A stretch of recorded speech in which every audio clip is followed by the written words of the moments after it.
Swayam Prabha. Digital India. Educated India.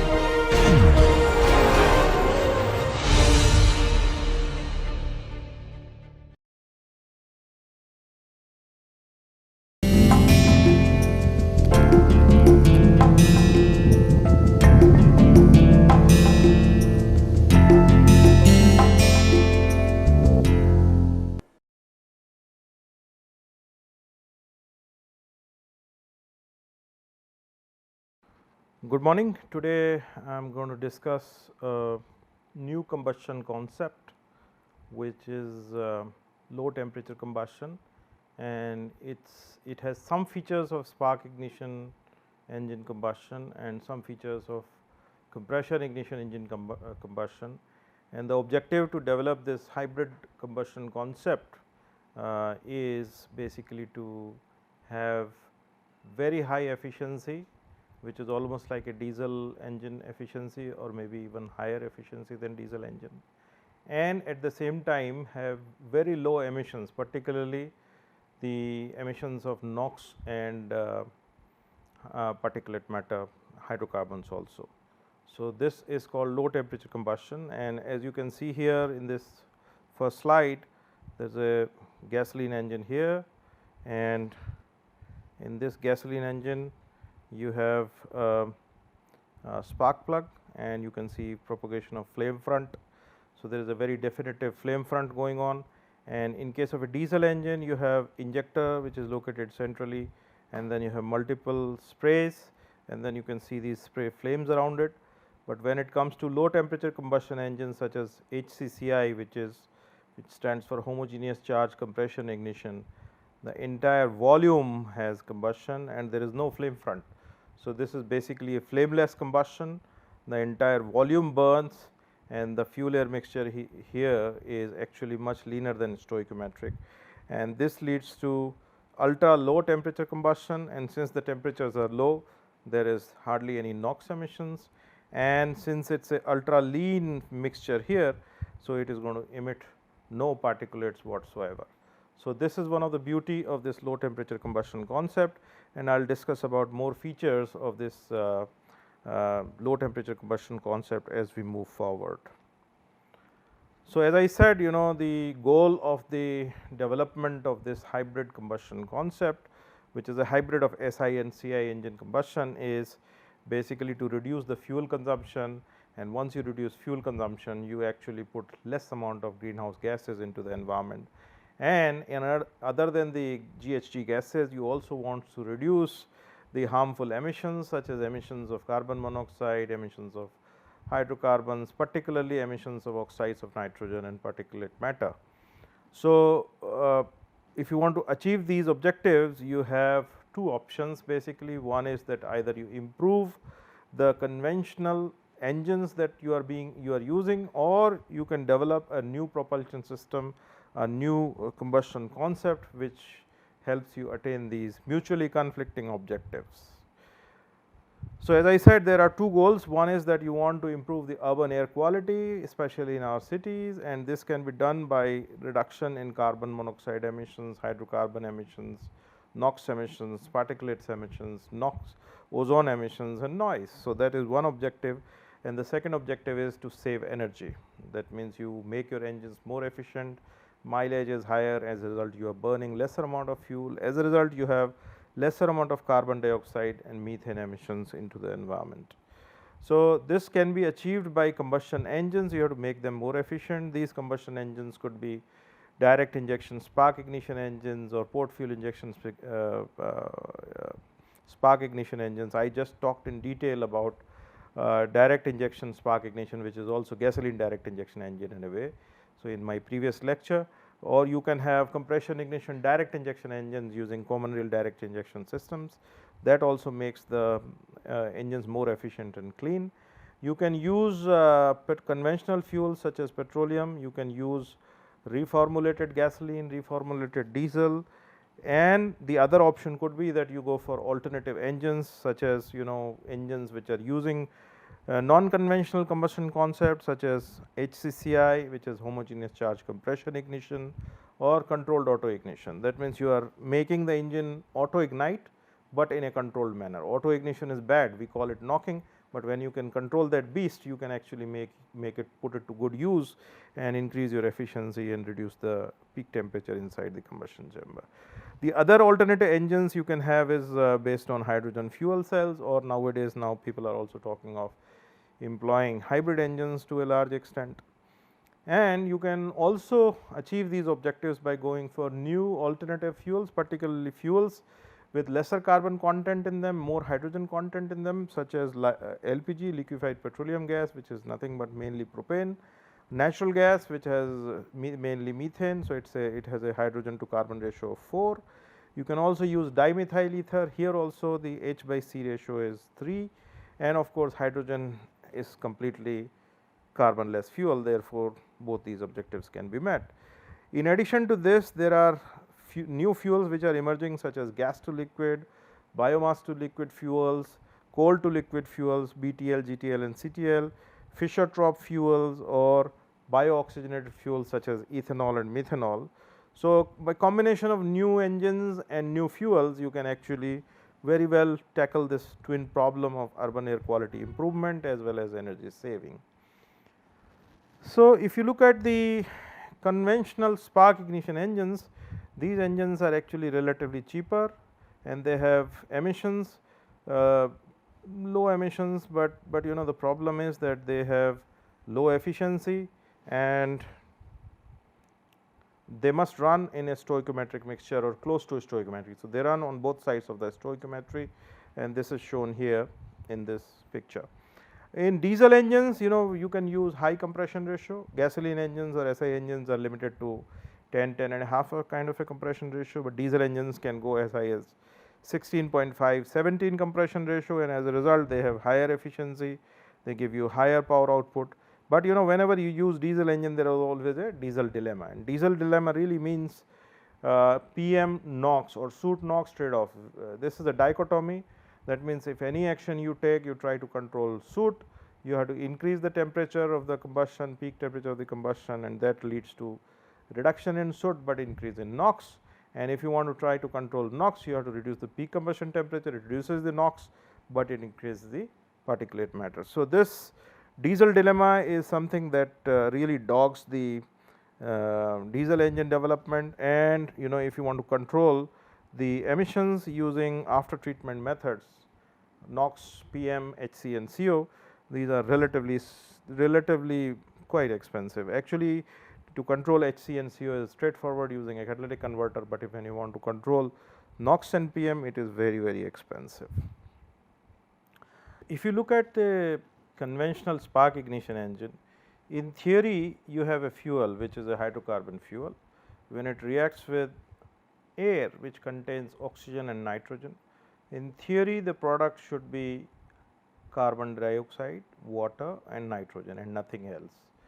But in actual practice, the combustion is never 100% complete, never, it is not possible. So, in reality, when you burn fuel in presence of air, it gives you all these three, plus it gives you hundreds of other things, hundreds, literally hundreds and thousands of other species, but the main species among them are carbon monoxide and hydrogen, plus NOx, plus hundreds of other species, maybe in very small concentrations.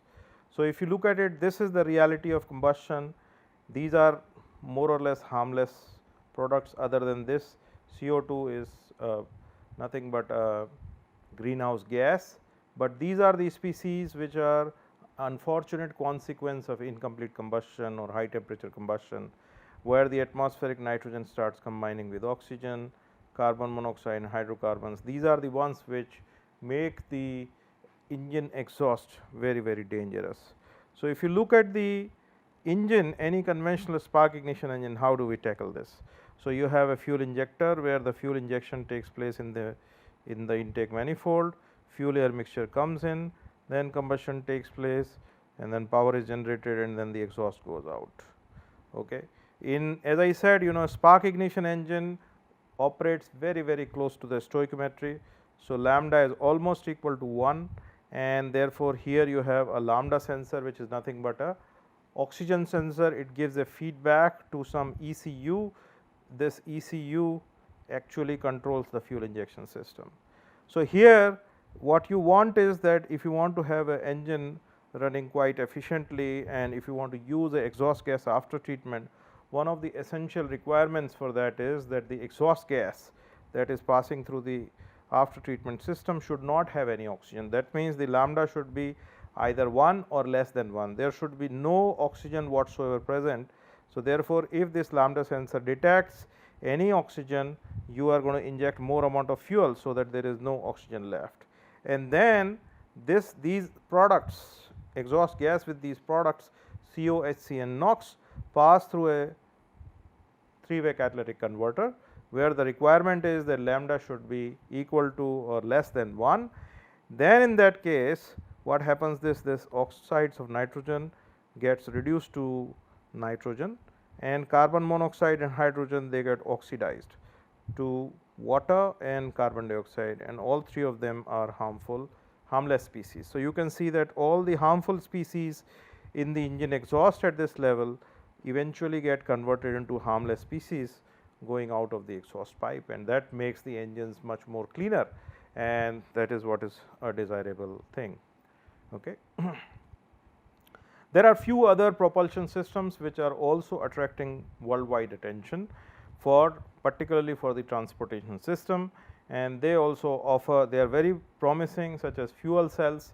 Fuel cells are mainly dependent on hydrogen, and this hydrogen necessarily has to be from renewable sources, only then it makes them green. If the hydrogen is derived from conventional fuel combustion, such as electricity drawn from thermal power plant, this is not going to make much sense. So, they are promising only if hydrogen is derived from the renewable sources, and for this there are two main problems that need to be resolved with hydrogen production. One is that you have to solve this problem of large scale production of hydrogen. This is extremely important. You should be able to produce hydrogen in a cheap manner, in cheap cost at large scale. And second is that the well to wheel efficiency of the hydrogen production should be significantly better than what it is right now. Only then hydrogen fuel cell is going to make a lot of sense. Second option is that hybrid engine. So, hybrid engine really means that you have to use engine as well as a small motor, okay, to actually power your vehicle, and this has extremely good well to wheel efficiency, but the problem is that you have to put an engine and engine powertrain, you have to, in addition you have to put an electrical powertrain, battery storage system, power electronics. So, that makes it very, very expensive, and please understand, electrical engineering and mechanical engineering, engine and motor, it is a very bad match, it is a very bad marriage of these two incompatible technologies, and therefore, you have to have very complex control systems. So, the systems become more expensive, system become unreliable, and system becomes quite complex. Now, of course, we have some cars in the market which are hybrid cars and which are fairly, now the technology is quite advanced and we are able to manage a good product out which is hybrid engine. But then there are few other technologies or propulsion systems that are on the anvil, and one of them is homogeneous charge compression ignition engines or low temperature combustion engines, and then you can also think about having laser ignited natural gas fueled engines or hydrogen engines. They are also emerging as very efficient propulsion systems for future. Let us answer one fundamental question now: can we avoid the formation of oxides of nitrogen? Oxide of nitrogen, there is hardly any contribution from fuel. The only contribution from fuel is actually the temperature that it generates. And so, let us look at, can we avoid the formation of NOx. So, for that we have to look at this engine. Okay. In the engine, ambient air goes in and exhaust emissions goes out. So, let us try to look at what really leads to this formation of NOx. So, we have to understand that each engine breathes the air, it takes in the air, and let us look at the composition of the air. So, the ambient air is taken in, it has about 78% of nitrogen by volume, 21% oxygen by volume, and about 300 to 400 ppm, that means 0.03 to 0.04% carbon dioxide, and then 0.93% noble gases such as argon, etc. So, 78%, close to 80% of the air is nitrogen and close to 20-21% is oxygen. That is what you are taking in. Now, all this air comes in, and once this comes in the combustion chamber, you are injecting the fuel either in a diesel engine or in a petrol engine, you are putting in the manifold. So, anyway, the combustion takes place inside the combustion chamber. You increase very high temperature to very high levels which exceed 2000 degree Kelvin, and then you have combustion, and then what happens, you produce many gases which go out. So, let us look at the gas that is going out, how much, what is the composition of this. So, you can see nitrogen is almost like an inert gas. So, nitrogen, about 67% of the exhaust gas is actually nitrogen, and please understand you are putting in fuel.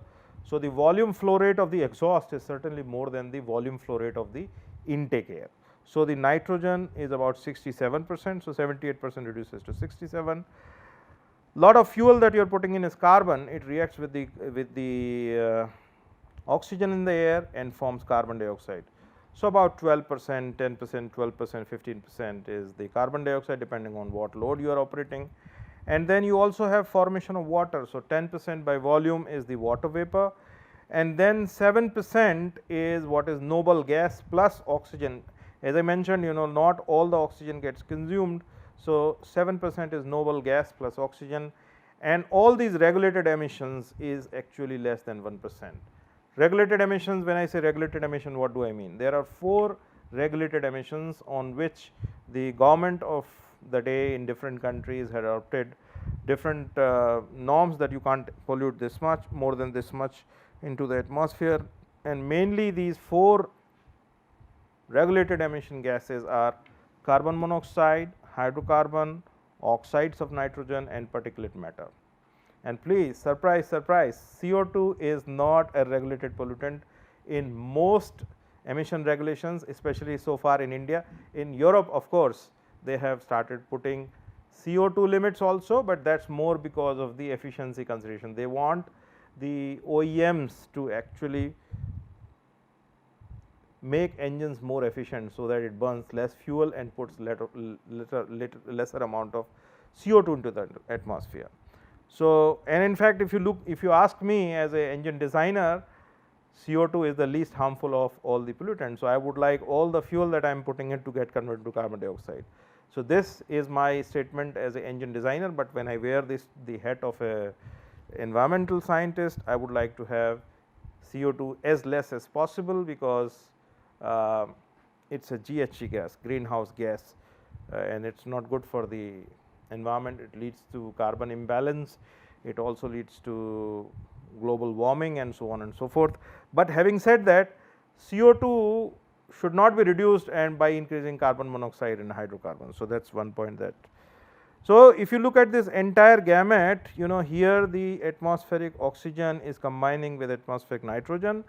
So, NOx formation actually cannot be avoided during combustion, because nitrogen is dominant part of the intake air and also a dominant part of the exhaust. So, some of the nitrogen reacts with some of the atmospheric oxygen in presence of high temperature, which you have in the engine combustion chamber. So, NOx will definitely form both in SI engines as well as in CI engines. Now, this is one curve which shows, if you want to really operate your engine in low NOx and soot emissions. So, now you see it's like this. If you look at this curve, this on this x axis you have combustion temperature. This is the peak combustion temperature that you experience in an engine, and on the y axis you have local air to fuel ratio, and this side is lean, okay, and this side is rich. Okay. So, here if you look at this entire thing as a field, what do you see? Here is the soot island. This is called soot island. So, in this zone you have lots and lots of soot production, because the mixture is rich and the combustion temperatures are relatively low. And if you look at this island, this is NOx production island, where you have mixture is generally lean, but the peak temperatures are very high. So, if you want to have your engine producing low NOx and low soot, and that is what is the something that everybody in automotive sector want, then what you have to do is, you suppose you take it as a ship. This is your ship. Now you have to navigate it such that you come in this direction without hitting either of them. Okay. So, this is the zone which is a low NOx and low soot zone where you want to operate your engine. So, this basically defines, what is the temperature range in which you should operate your engine, what should be the air fuel ratio where you should operate the engine at certain load and certain speed conditions. So, if you want to operate the engine in low NOx and low soot zone, you have to increase the mixture homogeneity, okay. You have to reduce the temperature, and once you have these kind of operating condition, only then you will be having both lower soot and lower NOx. So, this operating the engine at different operating conditions in this zone without hitting into this island, without hitting into this island, is what is most challenging, and that is what we are trying to address and attain by going for low temperature combustion. Before we go into discussing low temperature combustion, let us look at conventional propulsion systems, both gasoline engines as well as diesel engines. So, you see this is a very active field. Now, both diesel and gasoline engine manufacturers are introducing lot of technology into the engines in order to clean them up. So, one of the technology that is active fuel management system. So, they are using ECU etc., to do the active management of the fuel injection strategies are being tweaked. There is a variable valve timing, that means now you have a VVT system where valve timing generally in a conventional engine is a fixed timing, there is a cam that controls, but if you change the cam operated system with a solenoid operated system, and then the opening and closing of the valve is controlled by ECU, this is called VVT. Very expensive technology, some of the high end commercial production cars already have VVT. So, the costs have to be reduced in order to bring it to even low cost engines. So, this is where lot of work is going on in reducing the cost. This technology is very good, and then now in gasoline engine there is lot of effort to actually go for direct injection of fuel, direct injection spark ignition or GDI engine. This is one area which is coming up very quickly. Then turbocharging from the same one cylinder engine, how can you extract more power? By pushing more amount of air, more amount of fuel into it, you can actually clean the engines as well, apart from getting more power output. And then you can go for lean combustion, which is called HCCI or stratified combustion. So, this is another area which is being introduced in conventional gasoline engines. Okay. Coming to the diesel engines, again here also lot of new technology is being introduced. Here people are going for low temperature combustion, which is similar to HCCI. People are doing developing advanced air handling system.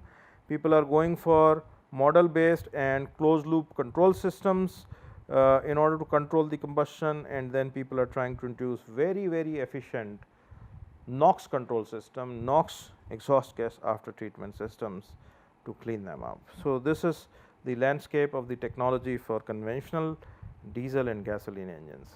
Now, I will show you how what is NOx PM dilemma and how to go about it.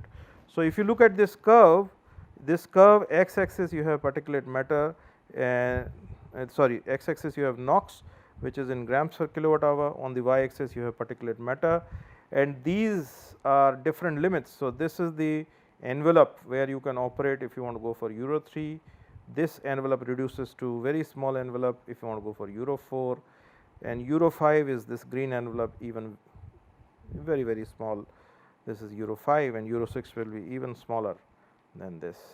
So, if you look at the current engine technology in India, we are mostly in Euro 4.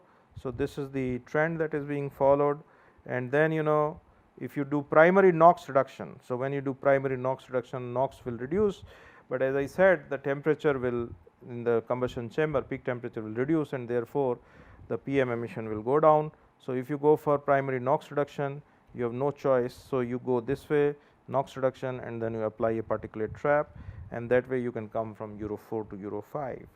If you choose another method by which you do primary particulate reduction, that means you go for high temperature combustion inside the combustion chamber, then your NOx will go up, but the PM will come down, and then what you can do, you can employ DeNOx system, and then also you can come here towards the origin.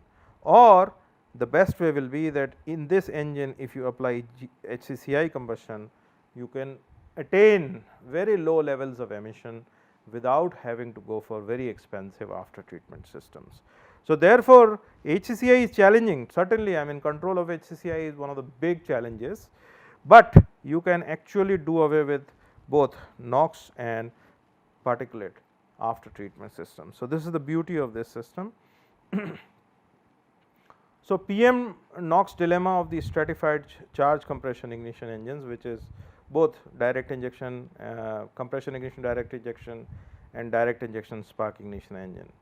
So, the new combustion processes such as controlled auto ignition for gasoline engine and diesel HCCI are seen as a potential solution to overcome this dilemma, and then these are an alternative and / or complementary answer to sophisticated after treatment system that I have already mentioned to you. Again, this is another cartoon showing the PM NOx. So, here you have the NOx emissions, here you have the PM emissions. This is where you are in Euro 3. If you from the Euro 3, if you have to come to this origin in Euro 5, you can go for multiple injections, you can go for variable swell, you can go for cold EGR, you can go for combustion improvement and deployment of a lambda sensor. So, by doing this, you can come here in Euro 4 envelope, and from here what you can do is you can employ a DPF. So, DPF will reduce the particulate matter, and then you can go for NOx reduction by engine measures by reducing the temperature or by using the after treatment technology and come in Euro 5 zone. So, this is another way. So, what you can essentially do is you can do after treatment, but then since you are using DPF and also NOx after treatment, the sulfur requirement actually reduces, and the diesel that you will be using has to have less than 10 ppm sulfur, and that is going to increase the fuel cost and make it more expensive. Okay. So, what you can actually do is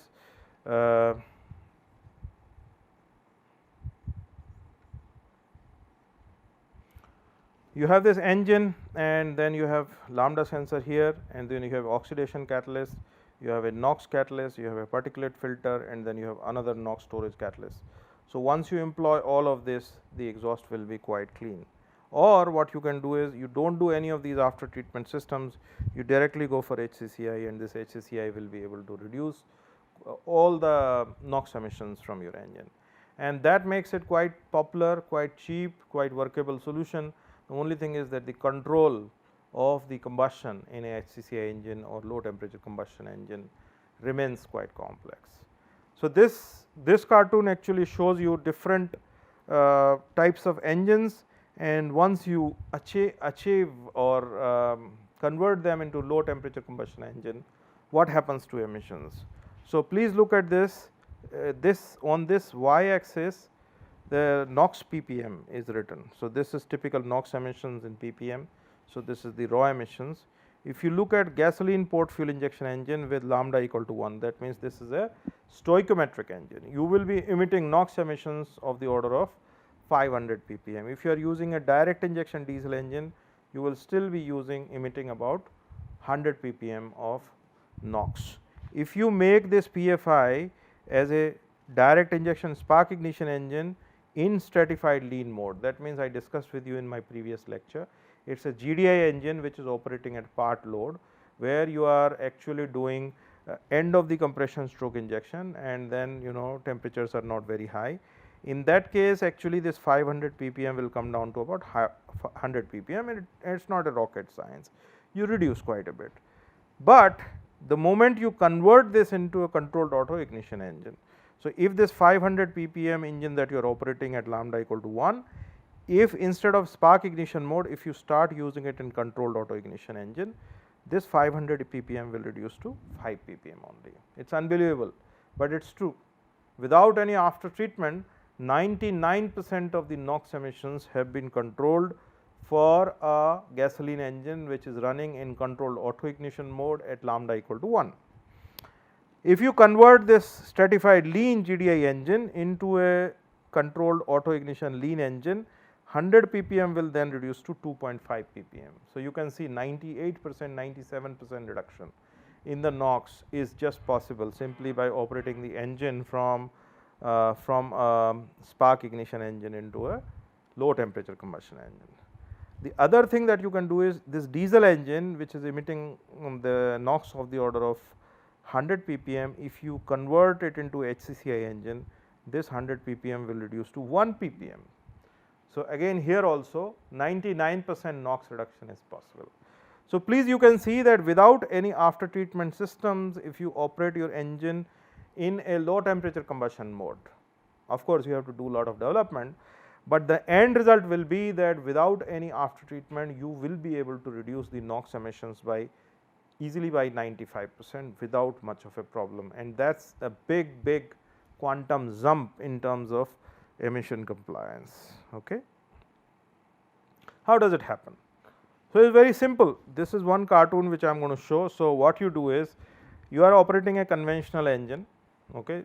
So, just like port fuel injection, you inject the fuel here, the fuel air mixture is taken in. So, now this entire combustion chamber is filled with lean, I am saying lean homogeneous air fuel mixture, and then you compress it and you do not apply any spark, and what you do is you control the kinetics of the mixture such that when you are reaching very close to the top dead center, the temperature of the air fuel mixture becomes very close to auto ignition temperature. So, that means when you are reaching very close to the temperature, you are making or forcing the engine to knock or auto ignite. So, this entire volume of the combustion chamber, there will be some spontaneous combustion at different places, and a fraction of time later, few crank angle degrees later, this entire combustion chamber will explode. Okay. So, now if you have full air fuel mixture strength here, if lambda is 1, this explosion will be very severe, and it is possible that you may end up breaking your piston, you may end up damaging your engine, your crankshaft will have some problems, your cylinder head may have some problems. So, you need to control the rate of heat release. Okay. So, in order to control the rate of heat release, what you do is instead of putting full lambda equal to 1, you make the mixture very lean. So, once you make the mixture very lean and make it knock, make it auto ignite, then what will happen? The rate of heat release will be under control, and of course, the mixture is very lean. So, there is absolutely no possibility of any particulate formation. Fuel is very little, it is auto igniting. So, bulk temperature, peak temperature will be much lower than the temperature that is required for atmospheric nitrogen and atmospheric oxygen to combine and form NOx. So, you will have instantaneous heat release that increases the thermal efficiency, peak temperature will be lower. So, there will be no NOx emissions, air fuel ratio is very homogeneous and lean, therefore, there will be no particulate matter, and this heat release is going to then push the engine, and what you have here is absolutely clean and high efficient combustion taking place. So, air fuel mixture can be diluted by exhaust gas, it can be diluted by parasite gases such as internal EGR, you put in a lot of internal EGR or a lot of external EGR. Fuel droplets are surrounded by air, then the mixture is compressed. So, the temperature is going to rise, and the self ignition takes place at very large number of active sites, as you can see here throughout the air fuel mixture, and therefore, you will have extremely efficient combustion with very low peak temperature. Is this just I am with this cartoon in very simple terms, I will try to show you the difference between spark ignition combustion and HCCI combustion. So, think of this as a farm, okay. This is the farm, and I have to now cut the crop. My crop is ready for cutting, I am cutting the crop. So, in a conventional combustion by flame propagation, as in case of spark ignition engine, I have all my labor posted here, okay. So, they have already cut the crop in this region, and now they are cutting. As they are cutting the crop, they will start moving inside and cutting the crop. Okay. So, my flame front is actually moving and slowly cutting the field. In case of HCCI engine, which is very precisely controlled and you have simultaneous ignition, what we do is each laborer will have a certain zone, and he will be responsible, he or she will be responsible for that area, and they cut it. So, that means the crop cutting is going on simultaneously at multiple locations, and this is just like what you have in a HCCI engine. You have crop cutting or combustion happening simultaneously at multiple places. So, this is just a parallel that I have drawn between SI engine combustion and HCCI engine combustion versus a cutting of a crop in a field, to keep it simple. Okay, so HCCI combustion, it is defined here as fully premixed combustion with ignition initiated kinetically. This is extremely important. Ignition is initiated kinetically. That means you don't have any direct control. There is no spark to initiate the combustion. There is no spray to initiate the combustion. What you do is you control the intake air pressure, intake air temperature, and the chemical kinetics, the properties of fuel, such that when you reach the top dead center, your mixture is about right for combustion. So, when you reach near the top dead center, the combustion takes place, and temperature is the main initiator of the combustion. You make sure that the temperature at the end of the compression stroke is actually slightly higher than the auto ignition temperature that is required for the combustion of fuel air mixture of that strength that you are taking. And for this, you can achieve by intake air heating. Okay. You can achieve this by retaining more exhaust and controlling the kinetics using it. You can attain this by high compression ratio. So, please understand that the compression ratio of HCCI engine is higher than conventional spark ignition engine. That makes it more efficient. Then the second part, so temperature initiates the combustion, but then you have to control the rate of heat release. If the rate of heat release is not controlled, then as I mentioned earlier, you will have a beast which is going to wreck your engine, okay, and you do not want that. So, in order to control it, the rate of heat release should be controlled. Once the rate of heat release is controlled, rate of pressure rise will be controlled, and that will protect your engine from any possible damage. And this you can do by making the mixture extremely lean. So, you put lot of excess air. I mean, please do not be surprised when I say spark ignition engine can be operated in HCCI mode with lambda equal to 2, 3, 4. I mean, you can't think of SI engine operating at 2, 3, 4 lambda, but HCCI engine it is possible. You can dilute the mixture by using EGR, you can retain the exhaust gas, and you can use excess air. So, these are some of the ways, and then the advantage of this will be that you will have extremely efficient engine. We all know that when we operate an engine with lean mixtures, the thermodynamic cycle is closer to the air standard cycle.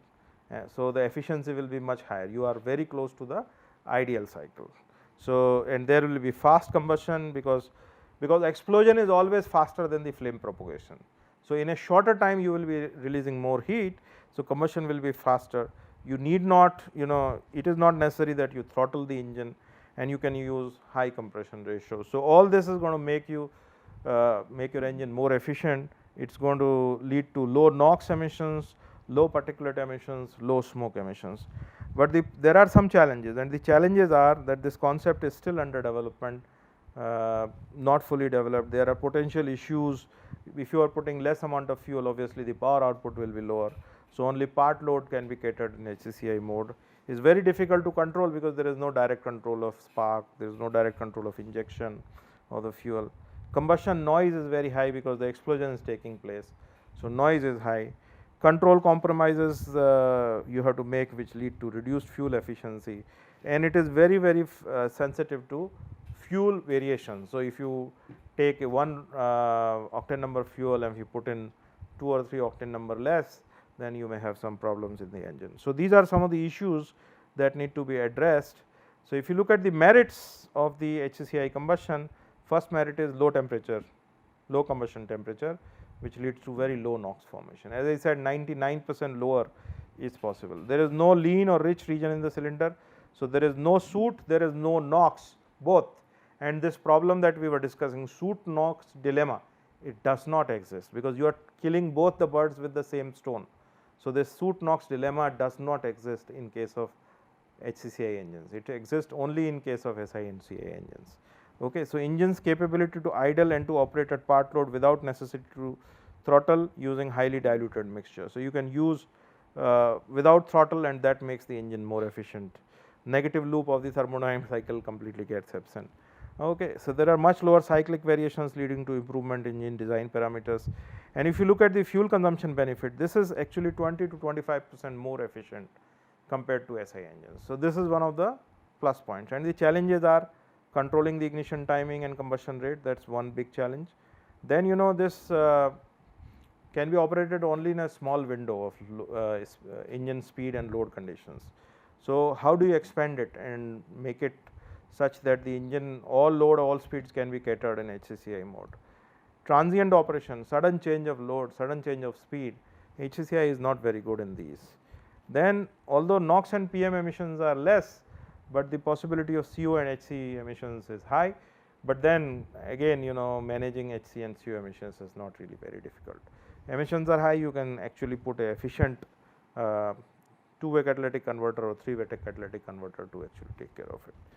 And sometimes additional components and equipment are required, which increase the cost of the engine, and also it increase the size of the engine and weight of the engine. So, these are some of the challenges. So, if you look at the NOx and soot formation zone in three different kind of engine, one is this CI engine. So, you can see the spray flames here, and these are the zones where temperatures are very high. So, in these zones you have lot of NOx formation, these are the NOx formation zone. In case of a spark ignition engine, the spark is applied, flame front is moving, and this flame front actually is something like 1 millimeter thick or half millimeter thick reaction zone, where the temperatures are very high. Just behind the flame front is the most high temperature zone, and that is where NOx formation takes place. So, NOx formation takes place just behind the flame front. Okay. Similarly, in a HCCI engine, if you look at it, the entire combustion takes place in the entire combustion chamber.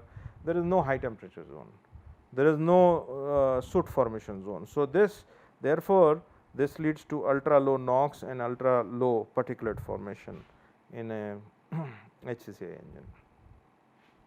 So, if we summarize, SI engine is ignited by spark, compression ignition diesel engine is ignited by spray auto ignition of the fuel or every droplet. HCCI engine also is ignited by auto ignition. In spark ignition there is flame propagation, in compression ignition there is a spray flame propagation, but in a HCCI engine there is no flame propagation. Okay. Although it is not 100% correct to say that diesel engines have flames, because their individual droplets are burning, but we say it is almost like a burning flame.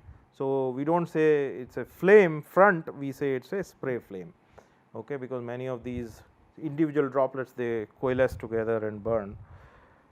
In spark ignition engine you have premixed combustion, in a diesel engine you have premixed and diffusive combustion, and HCCI engine it is a premixed charge and it is volumetric combustion, it is not a two-dimensional combustion, because the entire volume is exploding.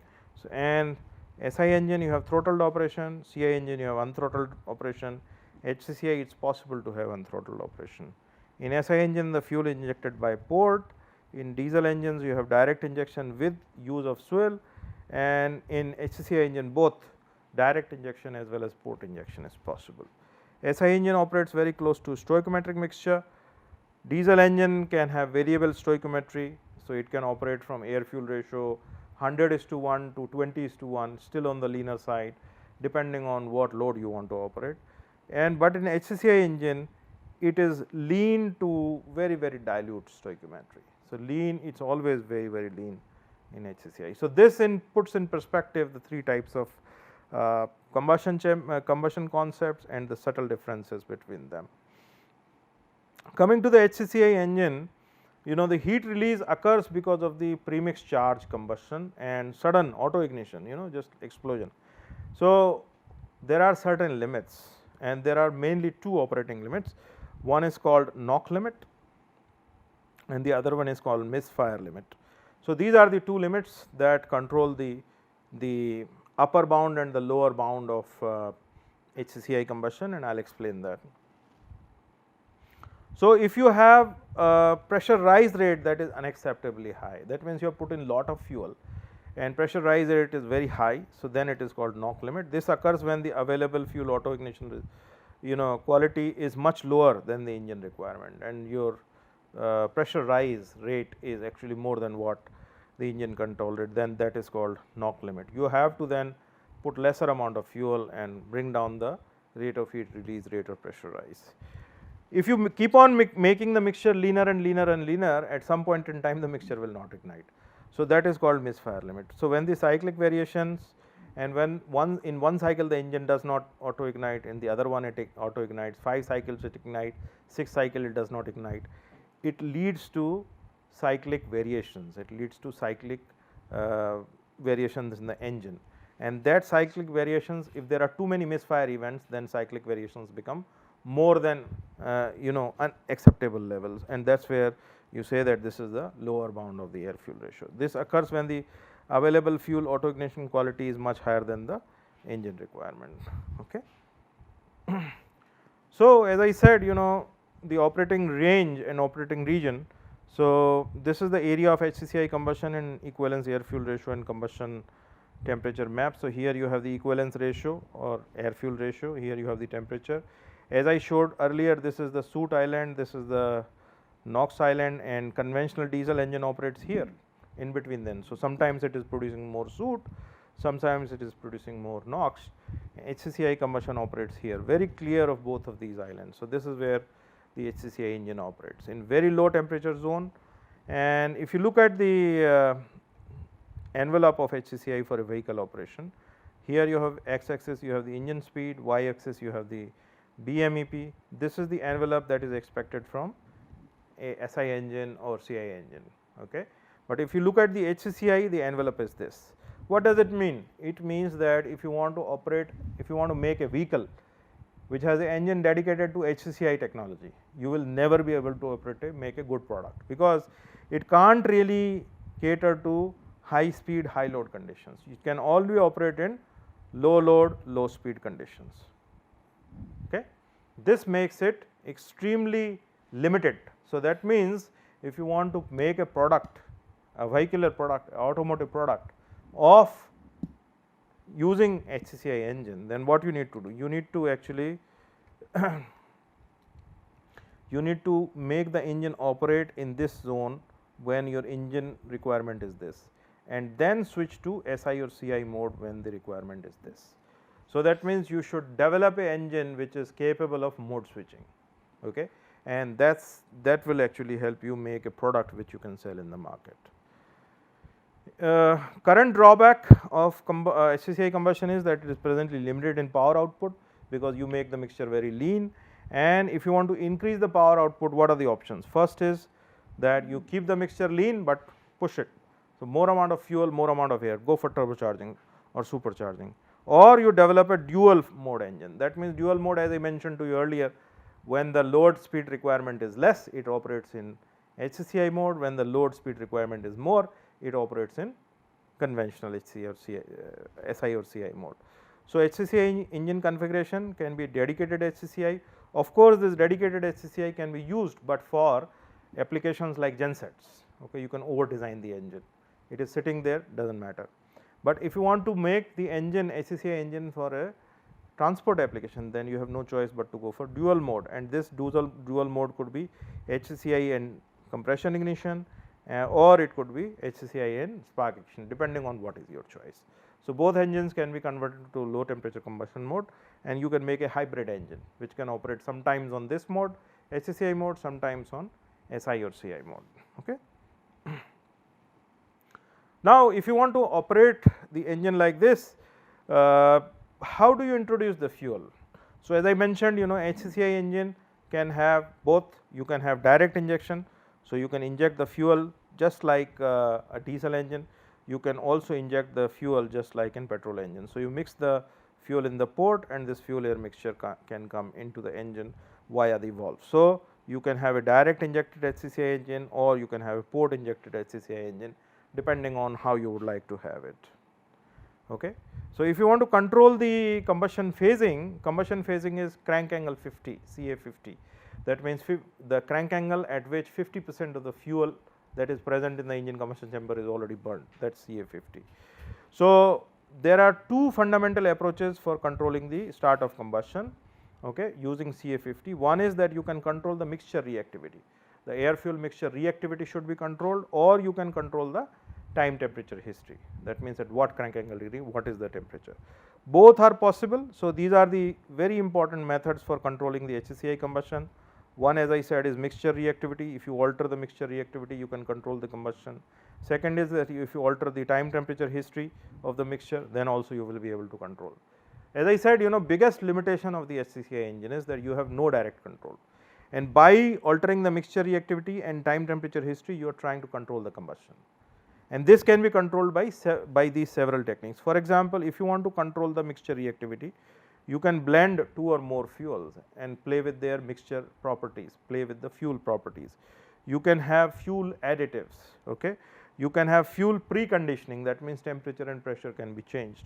You can actually play with the residual gas, that means the internal EGR, you can play with that by opening and closing the exhaust valve early or later depending on what is required.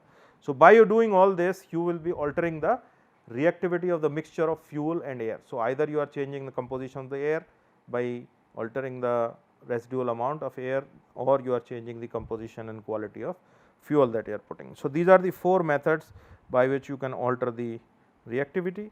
If you want to change the time temperature history, then you can modulate the intake air temperature. Sometimes you can heat it to 100 degree, 150 degree, and then once you have 100 degree temperature air in the combustion chamber, if you compress it, at the end of the compression stroke you will have much higher temperature, and that may be in the auto ignition range. So, this is one very important way to do it. And then the second will be in cylinder injection timing. When you are injecting the fuel, that you can control. Sometimes if the mixture reactivity is high, mixture temperature is high, you can even choose to go for water injection. Small quantity of water is injected, water droplets will absorb some amount of heat and then they vaporize, that is possible. And then you can alter the variable valve timing, as I said, valve timing also is going to change the temperature of the temperature time history, and you can use also the variable compression ratio. So, these are some of the methods by which actually you can alter the time temperature history.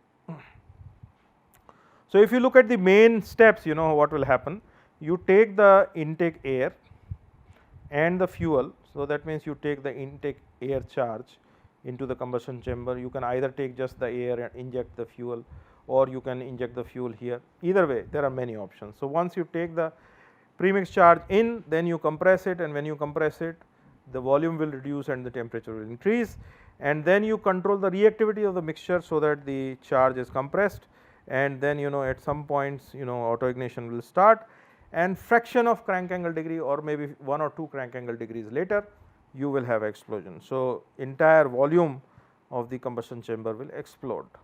Okay. So, in this combustion process, a homogeneous air mixture is compressed, resulting in auto ignition throughout the combustion chamber. The HCCI combustion process puts 2 major requirements on the conditions. One is that the temperature after compression stroke should be equal to the auto ignition temperature of the fuel air mixture. Second is the mixture should be diluted enough to give reasonable burn rates. It should not be very high burn rate, otherwise it is going to damage the engine.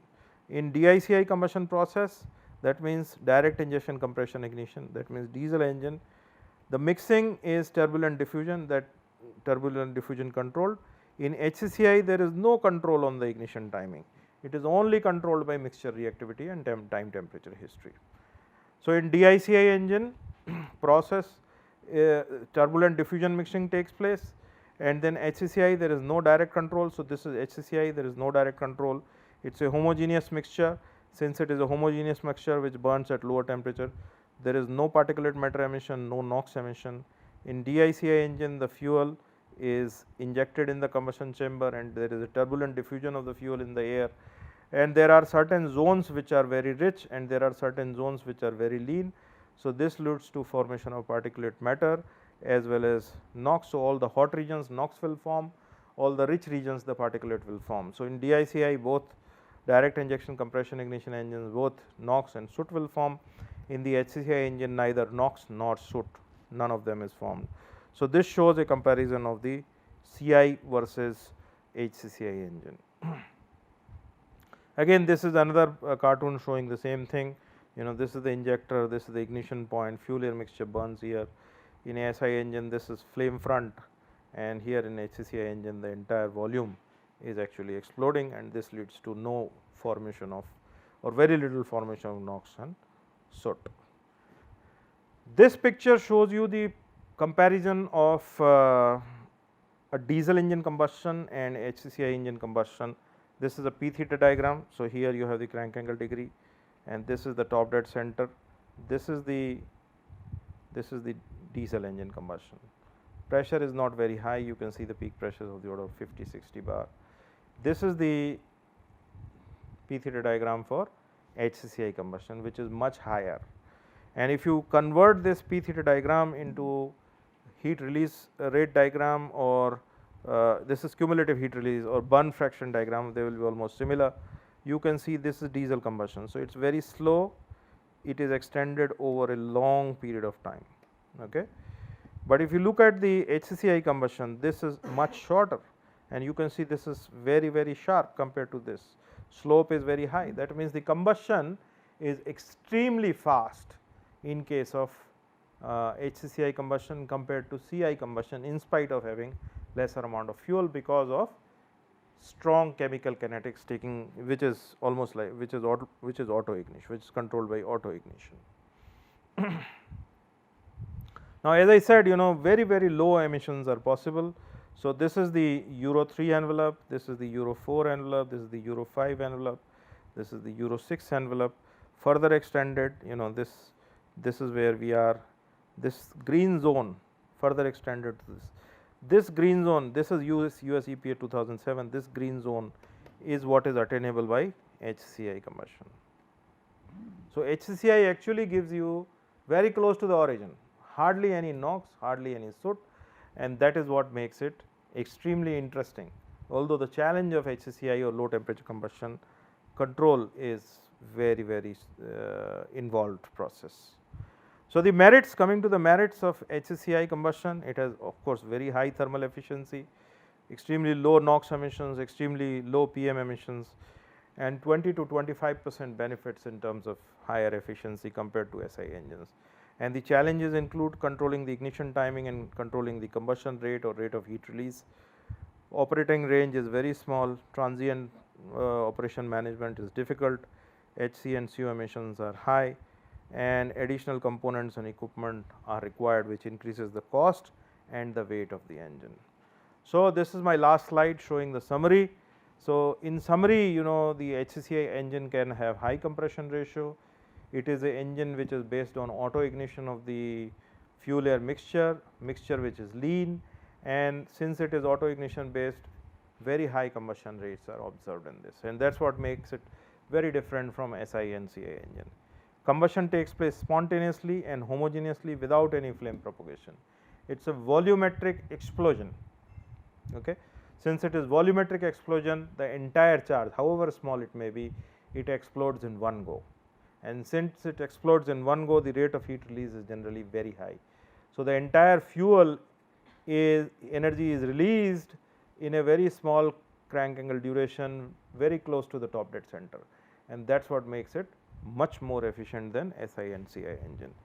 Local temperature is very close to the bulk temperature, because in the explosion it is a volumetric phenomena. So, everywhere the temperature will be same. So, local temperature, peak temperature, global temperature, everything is same. In case of CI engine, in case of SI engine, that is not the case. Local temperature just behind the flame front is the highest, and away from the flame front it is, or ahead of the flame front it is lower. So, that is where just behind the flame front in SI engine NOx formation takes place. In spray flames, just at the boundary temperatures is very high, that is where the NOx formation takes place. But in case of HCCI engine, there is no such place where temperatures are very high.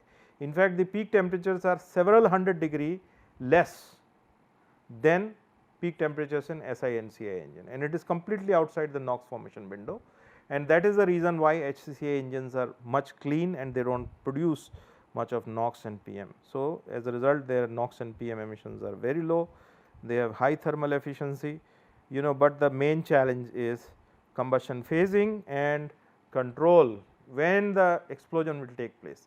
Control of that is very complex, because you should precisely understand the kinetics, you should precisely understand the chemical kinetics of the mixture and time temperature history. That is what is challenging. Thank you very much. That brings me to the end of the low temperature combustion and this.